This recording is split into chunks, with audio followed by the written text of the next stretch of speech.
Imagine being told that God made you to serve, that your children will be born in chains, your name erased, your life worth less than sugar.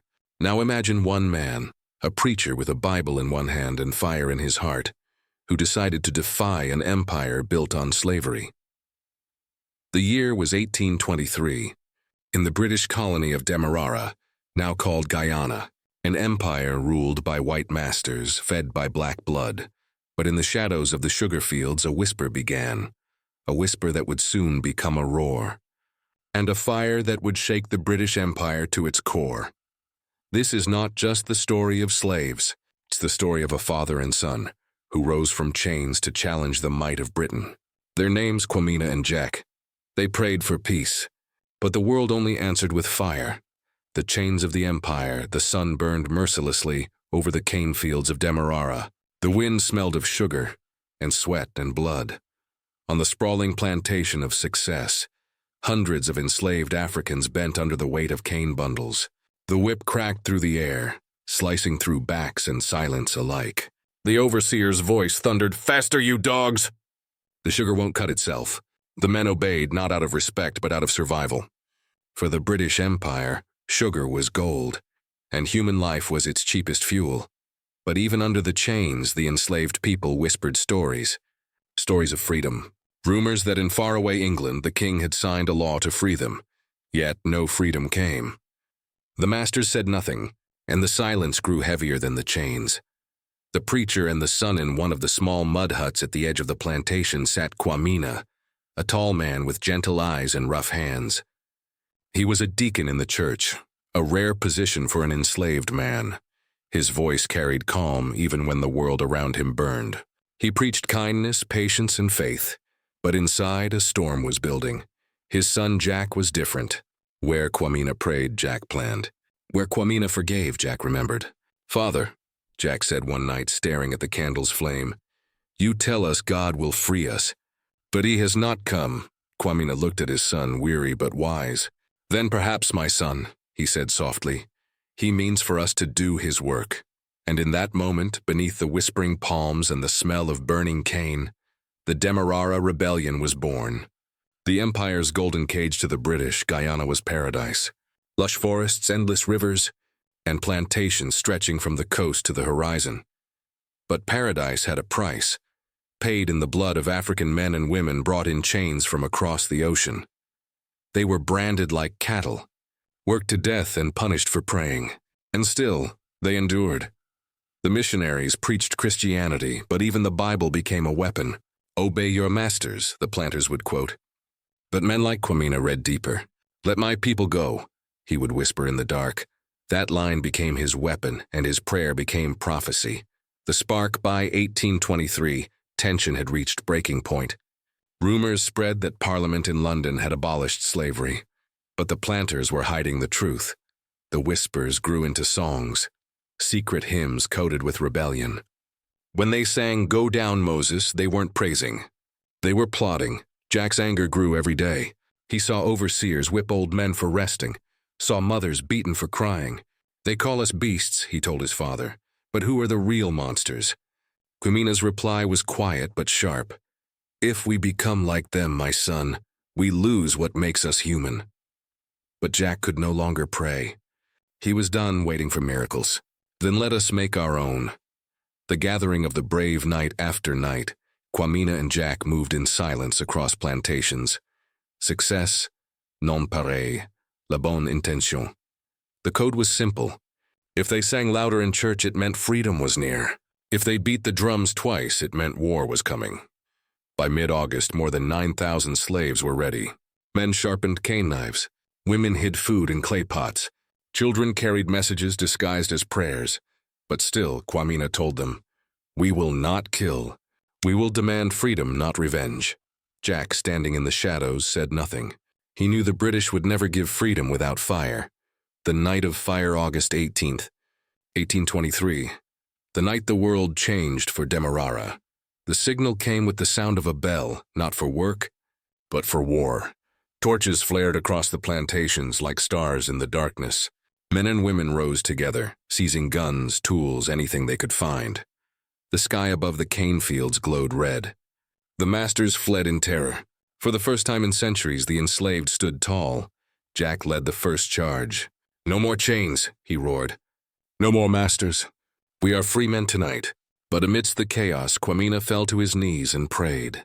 "Lord," he whispered, "guide us. Don't let the fire consume our souls." "The Empire's fury at dawn," the British answered.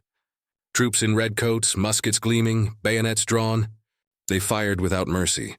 The air filled with screams, smoke, and the smell of burning cane. Villages were torched, rebels hunted, and the marshes turned red with blood.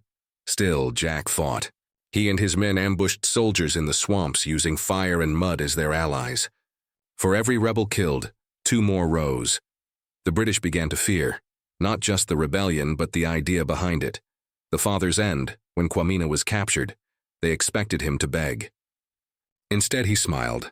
"You can chain my hands," he said, "but not my people's will." They hanged him from a tree outside the plantation he once served. A Bible was found at his feet. When Jack saw his father's body, he didn't weep. He burned the field instead. "You gave them mercy," he said to the wind. "Now I'll give them justice." The legacy begins. The rebellion was crushed, but the message lived on. Jack was executed soon after, refusing to kneel or plead. "Kill me," he said, "but you can't kill what we've started." And he was right. Within 10 years, slavery in the British colonies was abolished. The British Parliament called it a moral awakening, but history knows the truth. It was the fear of another Demerara. "They thought they were silencing slaves," one missionary wrote, "but they were teaching the world how freedom sounds." The sound of the drums rolled across the Demerara coast like thunder. What had begun as whispers beneath the sugarcane was now an inferno that refused to die. Villages burned through the night. Smoke curled into the heavens, a dark flag of defiance visible for miles. To the British, it was rebellion. To the enslaved, it was revelation. The rebellion ignites in the early dawn of August 19th. The empire awoke to chaos. Hundreds of plantations stood silent, their laborers gone, their fields ablaze. The planters hid in their mansions or fled toward the coast, where British troops gathered in panic. But the rebels were everywhere, armed with cutlasses, machetes, hammers, and fury. They marched beneath a rising sun that painted the smoke gold, chanting songs of freedom. No more chains. No more masters. Jack had become the flame's face. He rode at the front, his skin glistening with sweat and soot, his voice echoing through the marshlands. "They took our names, our children, our lives. Take back what is ours." The fields answered him with fire, the rebel command. The rebels established camps deep in the Demerara marshes, natural fortresses made of thick reeds and twisting rivers. There, Jack's leadership grew legendary. While his father had led with faith, Jack ruled with fury. He organized watch groups, patrols, and messengers who carried coded instructions through the swamps. To each plantation, he sent a message sealed in ash: "Join or be left behind when the world changes." Thousands answered. Men who once feared the whip now marched as soldiers. Women nursed the wounded, forged weapons from farm tools, and cooked food for the fighters. Even children became runners, carrying messages between fires. For the first time in living memory, the enslaved people of Guyana had found unity, and a leader who refused to kneel. The Empire strikes back, but the British were not sleeping. Within 2 days, Governor John Murray declared martial law across Demerara.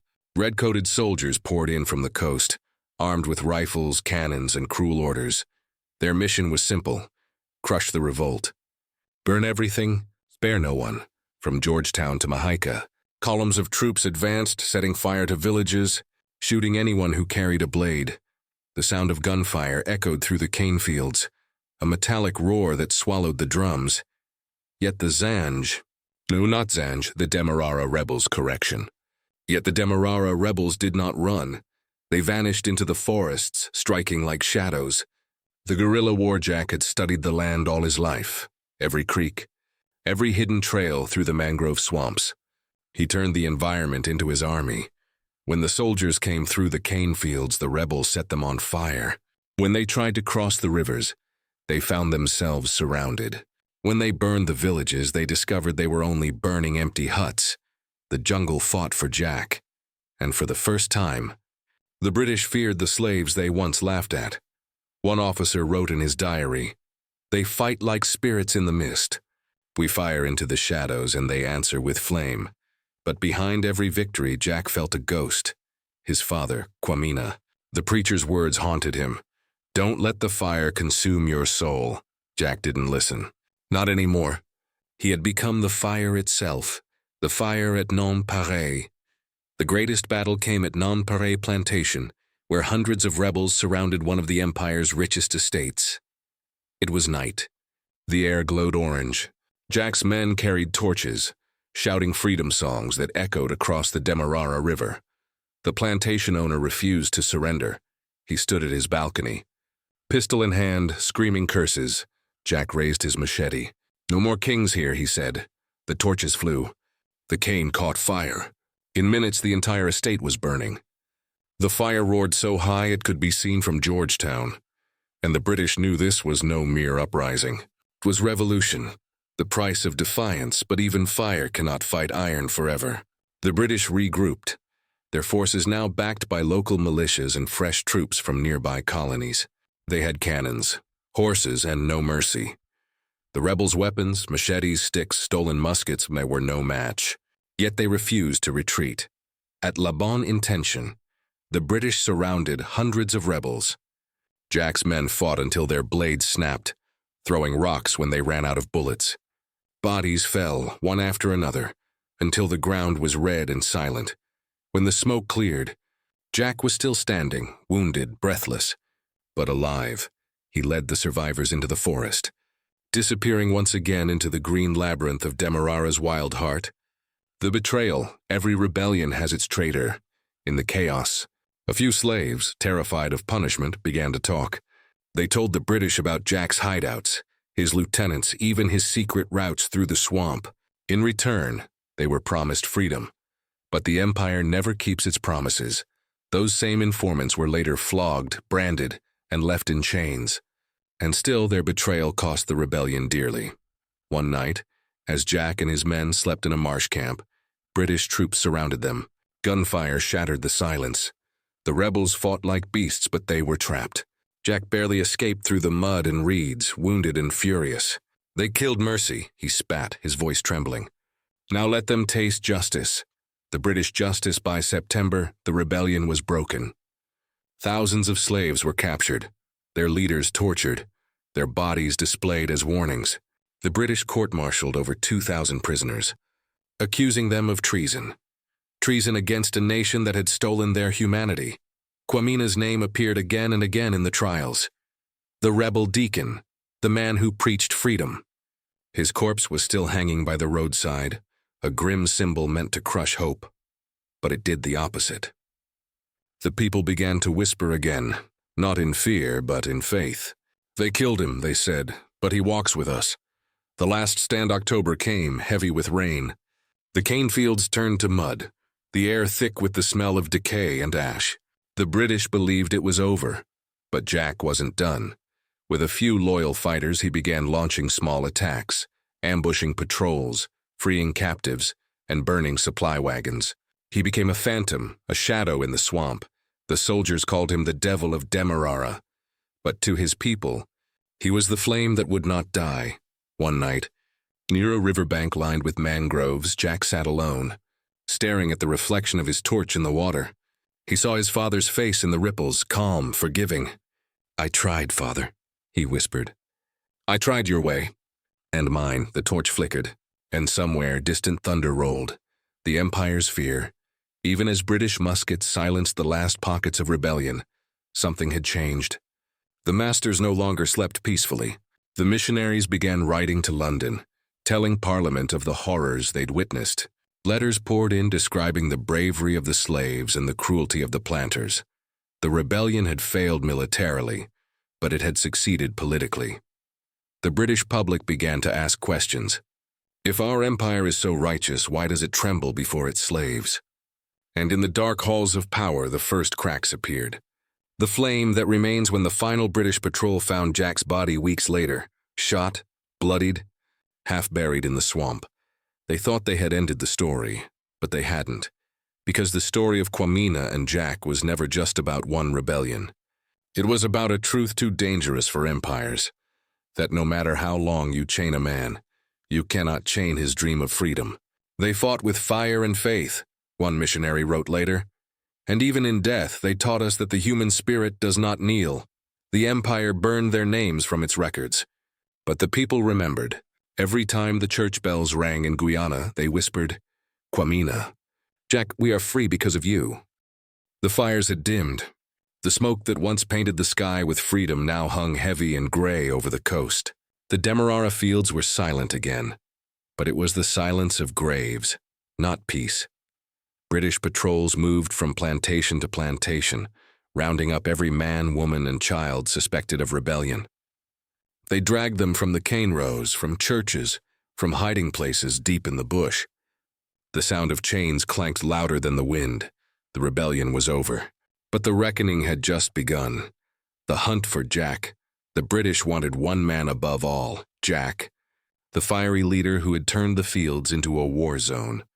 Governor John Murray ordered patrols to bring him in, dead or alive. Rumors spread that the governor had promised a pardon for whoever betrayed him and a fortune for whoever killed him. But no one dared. Even broken, the people whispered his name with reverence. Jack is still out there. Jack will return. For weeks, the soldiers scoured the marshes. They found old camps, burnt torches, scattered weapons and symbols carved into tree trunks, circles of fire with crosses inside. Jack's mark. At every camp they burned, the soldiers muttered the same fear. He watches from the swamp, and maybe he did. Because every time they thought they had him surrounded, he vanished into mist and reeds, a ghost of vengeance and memory. The trials begin. In Georgetown, the Great Punishment began.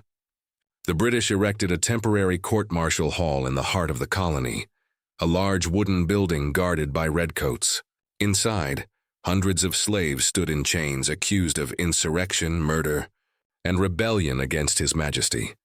The judges were planters, the same men who had whipped them, branded them, and stolen their families. And the punishment was predetermined. Day after day, they brought prisoners forward. Some wept, some sang hymns, some stood silent, eyes burning with the pride of the fallen. The British officers wrote it down like inventory. Executed at dawn. Hanged without confession. 50 lashes before death. They were making an example, not of criminals, but of courage. The fate of Quamina. Among those captured was an old man with gentle eyes and rope-scarred wrists. Quamina, Jack's father. The soldiers dragged him from a cane field where he had been hiding. He did not resist. When brought before the tribunal, he refused to beg. "I have no master but God," he said softly. The judges asked, "Did you lead the slaves to rebellion?" He replied, "I led them to truth." What they did with that truth was between them and their pain. His calmness infuriated them. They wanted fear. He gave them faith. So they made him an example. Without trial, without ceremony, they hanged him from a tree along the East Coast Road, a place every slave would pass on their way to the fields.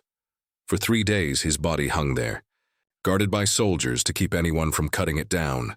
But each night, someone left a small flower at the base of the tree. By the 3rd morning there were hundreds. The governor ordered them removed. But even he could feel it. Quamina had become a saint in the soil of Demerara. Jack's return. When Jack heard of his father's death, something inside him broke. He had always seen himself as the sword to his father's spirit, the flame that would finish what the preacher began. But now the sword had nothing left to protect. He returned to the edges of the plantations under the cover of night, striking small targets, burning outposts, freeing captives, killing overseers who had once whipped him. The soldiers called these revenge raids. To the people, they were offerings to Quamina's soul. But Jack was no longer fighting for freedom. He was fighting for memory. Voices of the missionaries, while the British hunted and executed. The Christian missionaries, men who had once preached obedience, began to write letters to England. One of them, Reverend John Smith, could not stay silent. He had seen the brutality, the hangings, the mutilations. He wrote to the London Missionary Society saying, If this is justice, then we are all damned. The blood of the innocent cries from the cane fields. The colonial court called him a traitor. They charged him with aiding the rebellion, for merely listening to the slaves and preaching equality. Smith was imprisoned in a damp cell in Georgetown. He grew sick with fever and died before his sentence could be carried out. The slaves later called him the White Martyr, a man who saw them as human when others saw only property. His death reached London, and that unknowingly changed everything. The shadow of empire, the British Empire, proud and vast, now faced an invisible enemy, its own conscience. Reports of the Demerara Rebellion reached Parliament, carried by missionaries and abolitionists. Paintings, pamphlets, and testimonies described the horrors of the hangings, how thousands were tortured for daring to dream of freedom. Across the ocean, British citizens began asking dangerous questions. Is this what our empire stands for? It was the beginning of a storm that no army could stop. The Demerara Rebellion had failed on the battlefield, but it had planted a seed of doubt in the heart of Britain.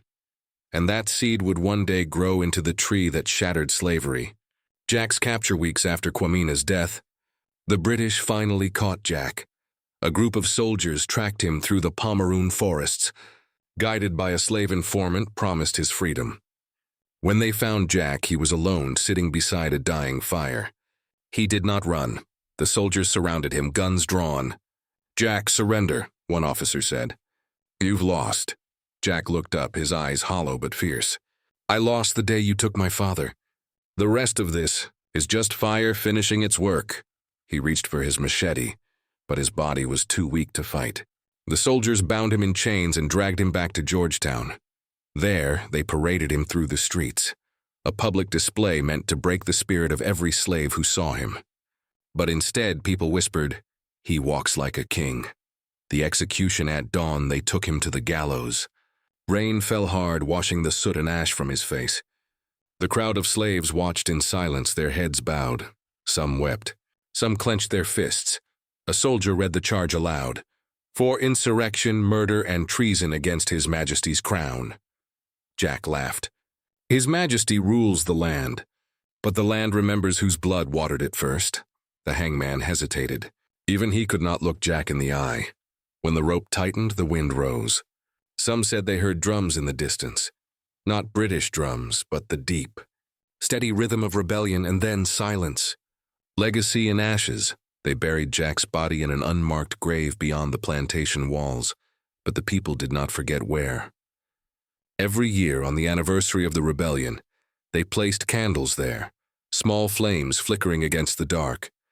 The planters tried to erase the memory. They forbade songs, banned stories, punished anyone who spoke Quamina or Jack's name. But history has a way of surviving through whispers. The slaves told their children, "Once there was a man who fought the empire. He was fire and his father was faith." And so, the story lived on, not in books but in the hearts of those still chained, waiting for the day the chains would fall. The empire's guilt in London. The story of Demerara became a national scandal. Newspapers published Smith's letters. Abolitionists like Thomas Fowell Buxton and William Wilberforce used the uprising as proof of the system's brutality. They demanded answers in Parliament. If rebellion is their crime, then oppression is ours. The Demerara Rebellion became the spark that reignited Britain's abolition movement. Within 13 years, in 1833, slavery across the British Empire was abolished. And when that law passed, the names Quamina and Jack were whispered once more. "They started the fire," the people said. "We just kept it burning." The flame that would not die years later. When the plantations lay quiet and the chains were rusted with age, the people built a small wooden chapel near where Quamina once preached. Above the door, carved into the beam, were 4 words: "Faith, fire, freedom, forever." No one remembered who carved it, but everyone knew what it meant. Because in the story of Guyana, the rebellion of Quamina and Jack was more than a war. It was a promise that even in the darkest night, the flame of freedom never truly dies. The rebellion had ended in ashes, but the fire still glowed in the hearts of those who survived. The plantations of Demerara lay silent beneath a blanket of smoke and sorrow. Charred cane stalks stood like blackened bones, and the air smelled of both defeat and deliverance. For the planters, it was victory. For the enslaved, it was a beginning. The days after the fire and the weeks that followed, the colony tried to return to order. The British soldiers patrolled the roads, their muskets gleaming under the Caribbean sun. Planters rebuilt their houses, reopened the fields, and ordered the surviving slaves back to work, as if nothing had changed, but everything had. The people worked, yes, but their eyes no longer held fear. They spoke in hushed tones, not of punishment but of prophecy, because in every plantation, in every hut, and every prayer, there was one name they whispered: Quamina, the man who preached peace but became a martyr, and his son Jack, who became the fire his father once warned against. Their names were no longer forbidden. They were sacred. At night the old women told children stories of the Father and the flame. One was the light that guided them. The other was the fire that freed them. Faith after chains. The missionaries who remained in Demerara walked a thin line between compassion and fear. The rebellion had shaken the colonial church to its core. Some preachers saw it as punishment for hypocrisy, for teaching men of faith while denying them freedom. Others clung to the old lies, that obedience was divine, and rebellion was sin. But the people of Demerara knew better. Their prayers had changed. They still sang hymns, but the words had a different weight now. When they sang "Go Down, Moses," they no longer begged. They commanded. One missionary wrote in his journal, "The Africans here no longer pray for deliverance. They pray for strength to deliver themselves." And so, Christianity itself began to transform, from the religion of submission to the gospel of liberation. The empire trembles thousands of miles away. In London, news of the rebellion spread like wildfire. The letters of Reverend John Smith, the reports of hangings, and the testimony of captured slaves reached the halls of Parliament. The British elite were horrified, not by the rebellion, but by the cruelty used to suppress it. In the House of Commons, one member stood and said, "If this be the cost of our sugar, then let the tea be bitter, for we have sweetened it with blood." Public outrage grew. Newspapers called Demerara the empire's shame. Pamphlets circulated showing drawings of Quamina and Jack, depicted not as criminals but as martyrs, and for the first time, the British people began to question whether the sun should truly never set on an empire built on slavery. Abolition ignited. The rebellion became a rallying cry for the abolitionist movement. Men like Thomas Fowell Buxton and William Wilberforce, who had long fought against slavery, used the Demerara uprising as evidence that the system was not only cruel, it was doomed. They stood before Parliament and thundered, "The blood of Demerara cries out. Shall we answer with silence or with justice?" Meetings were held in churches, universities, and town halls across England. Crowds gathered holding candles, chanting, "No more Demeraras." For the first time, the people demanded change not out of pity, but out of guilt. Quamina's tree back in Guyana, the place where Quamina was hanged, became something sacred. At first, the British guards posted soldiers there to keep slaves from visiting. But each morning they found fresh flowers, pieces of cloth tied to the branches, and sometimes tiny wooden crosses carved by unknown hands. The soldiers called it superstition. The slaves called it faith. Over time, the guards stopped coming. The tree grew old but strong, its roots deep in the same soil watered by Quamina's blood. Generations later, when Guyana gained its independence, that tree still stood. And people still came, some prayed, some sang. All remembered. It became known simply as Quamina's tree. Jack's legend, Jack's grave, was never found, but his story refused to die. In the years after the rebellion, his name became a secret password among slaves in other colonies. When someone said, "The fire burns still," another would answer, "Jack walks free." For those who dared to dream, Jack became a spirit of resistance, a symbol that no chain could bind forever. Mothers told their children bedtime stories about the brave son who turned fire into freedom. Fathers told their sons that courage had a name, and every August, when the wind blew through the cane fields, they said it carried Jack's voice, calling them to rise, to remember, to fight. The empire's reckoning. By 1833, the British Empire stood at a crossroads. Economic pressure, moral outrage, and fear of further uprisings forced Parliament to act. And so the Slavery Abolition Act was passed. After centuries of blood and chains, freedom, or something like it, was declared across the colonies. But it came with conditions. Freedom was not immediate. The slaves were forced into an apprenticeship system, still bound to their masters for years, still working for little pay. Yet even this half-freedom felt like thunder. When the news reached Guyana, the old people said Quamina had finally been heard in heaven. He prayed for peace, they whispered, and God answered in his time. The British celebrated the law as a triumph of morality.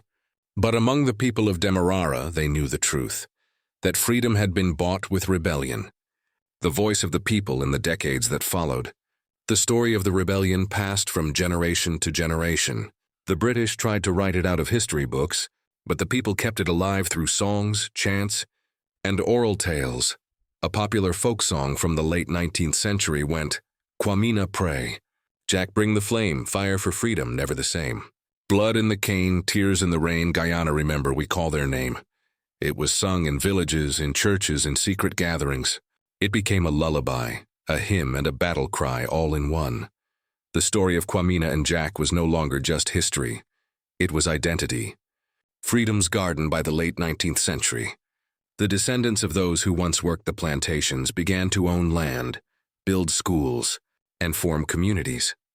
In the heart of one such village stood a small chapel, painted white and gold, with a single inscription above the door, "Faith and Fire."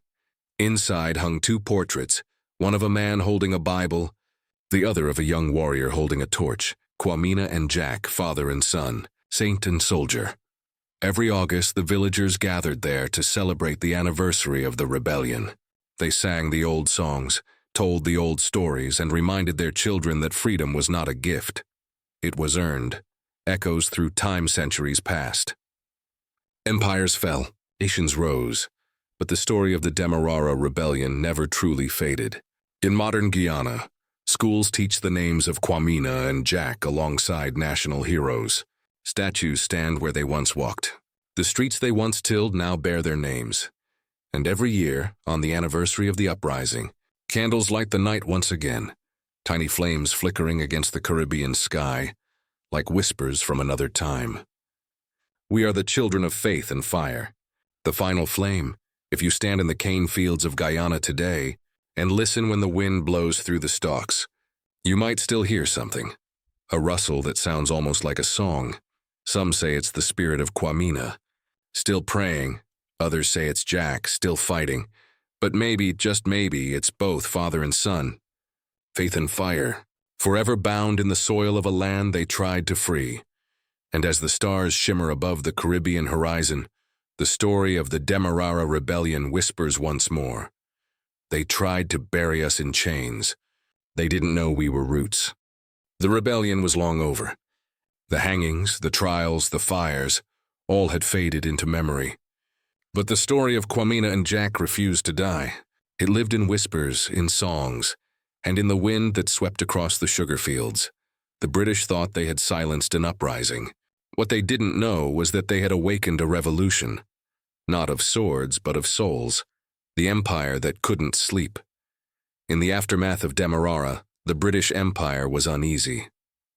Across its colonies, from Jamaica to Barbados, from Trinidad to Mauritius, the whispers of rebellion spread like smoke through dry cane. Planters spoke of another Demerara. Governors wrote to London begging for more soldiers. But the truth was simple. Fear had changed sides. Before 1823, the empire ruled through terror. After 1823, it ruled through paranoia. The rebellion had shown that the enslaved were no longer afraid, and that realization haunted every plantation master like a ghost. One colonial officer wrote bitterly, "We have hanged the body, but the spirit of rebellion walks among them still." And he was right.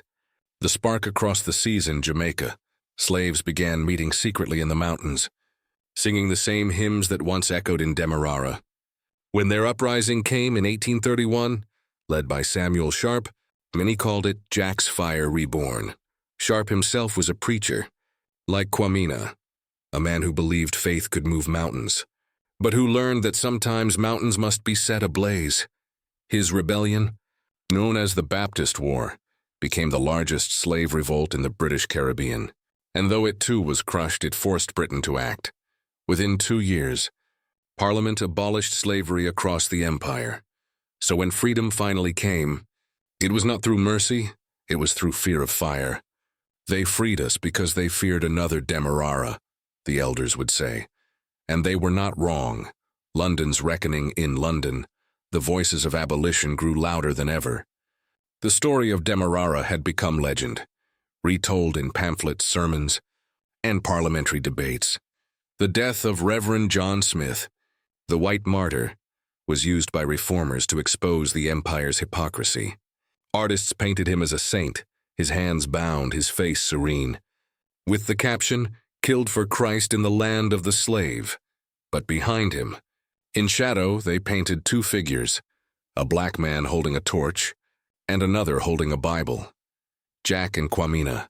The symbolism was clear, faith and fire, the 2 forces that together shattered an empire. The Great Debate. When the Slavery Abolition Act was debated in 1833, one speech shook the House of Commons to silence. It came from abolitionist Thomas Fowell Buxton, who rose with trembling hands and said, "I speak not for the dead, for they have already found their peace. I speak for the living, the men of Demerara, who were hanged for wanting the same liberty that built this very parliament." The chamber fell quiet. No one could answer. The motion passed. The empire that once trafficked millions now declared their freedom. And though the chains did not fall in a single night, the sound of their breaking began that very day. The fire in the New World. The echoes of Demerara traveled far beyond the Caribbean. Across the Atlantic in the United States, abolitionists studied the rebellion closely. Newspapers in Boston and Philadelphia printed articles titled, "The Faith and Fury of Demerara." The story inspired black leaders, preachers and writers, men like Frederick Douglass, who once said, "Each slave who rises in one land lifts the soul of another in a distant shore." The courage of Quamina and Jack became a blueprint, proof that even under absolute oppression, the human spirit could still rise in defiance. In Haiti, where Toussaint Louverture had fought decades earlier, the people spoke of the Demerara rebels as brothers of the flame. They called them les frères du feu, brothers of fire. It was as if the Caribbean itself was one great chain, each island a link, each rebellion a spark, until the whole ocean glowed with the light of freedom. Faith in the ashes, but not all change came from war. Some came from the quiet strength of belief. Decades after the rebellion, in a small village near Georgetown, a school was built beside an old wooden church. It was named Quamina Memorial Chapel. Every morning, children gathered there to pray, to learn, and to remember. Their teacher, a gentle old woman with silver hair, would point to the portraits on the wall and say, "These are not myths. They were people, just like you. One held a Bible, one held a blade. Both held hope." And when the children sang hymns, their voices rose not in sorrow, but in pride. The faith that once chained them had become their shield. The fire that once burned their fields had become their light. Time and transformation. By the dawn of the 20th century, the world had changed beyond recognition. Slavery was gone, but its shadows lingered. New chains appeared in the form of poverty, racism, and colonial rule. Yet still, the story of Demerara refused to fade. Writers, poets, and historians began to rediscover it. In 1910, a Guyanese poet named Egbert Martin wrote, "Quamina prayed for heaven, Jack fought for earth. Between them we found freedom." The story became a symbol not just of rebellion, but of balance, the harmony between faith and fire, peace and power, prayer and action, independence and identity. When Guyana finally gained independence in 1966, its leaders invoked the spirits of Quamina and Jack in their speeches. Prime Minister Forbes Burnham declared, "Our nation was not born in Parliament, but in the fire of our ancestors." In Quamina's faith and Jack's courage, they lit the torch that we carry still. On the streets of Georgetown, murals appeared, paintings of Quamina preaching beneath a palm tree, and Jack leading men through the burning cane. Every August, the people gathered to celebrate Emancipation Day, dancing to drums that echoed like thunder. In their rhythm, you could still hear the heartbeat of 1823. The eternal flame centuries later, in a modern Guyana, alive with color and chaos, a monument stands near the old village of Success, a bronze statue of a man holding a torch high against the sky. It is called the Freedom Flame. At its base, a plaque reads, "In memory of Quamina and Jack, the father and the flame. They fought not for glory, but for the soul of their people. Every year, people come to lay flowers there. Some are descendants of the rebels. Some are schoolchildren learning the story for the first time. And some are travelers who simply stand in silence, feeling the wind that once carried the smoke of rebellion. At sunset, the flame burns golden against the Caribbean horizon. It flickers but never fades, because freedom, once born, does not die. It sleeps, it waits. And when the world grows dark, it wakes again, a whisper, a song, a fire. The legacy lives on today. When historians speak of the fight against slavery, they mention names like Haitian Toussaint Louverture, Jamaican Samuel Sharp, and Guyanese Quamina and Jack, 4 flames from different lands, burning the same empire. Their rebellion changed the course of history, not because they won the battle, but because they refused to surrender their humanity. In every oppressed heart, their story still burns. In every fight for justice, their spirit still rises. And somewhere, in the quiet hum of the sugar fields, if you listen closely enough, you can still hear the echo of Jack's voice. No more chains. No more masters. We are free men tonight. Final words history calls them rebels. The people call them heroes. But perhaps they were something greater. Men who taught the world that faith and fire are not enemies, but twin lights guiding the way to freedom. And so their story ends not in silence, but in song. The same song that once carried through the night of rebellion. Quamina, pray. Jack, bring the flame, fire for freedom, never the same. Blood in the cane, tears in the rain. Guyana, remember, we call their name. As the last note fades into the Caribbean dusk, the world remembers, because legends may die, but their fire never does.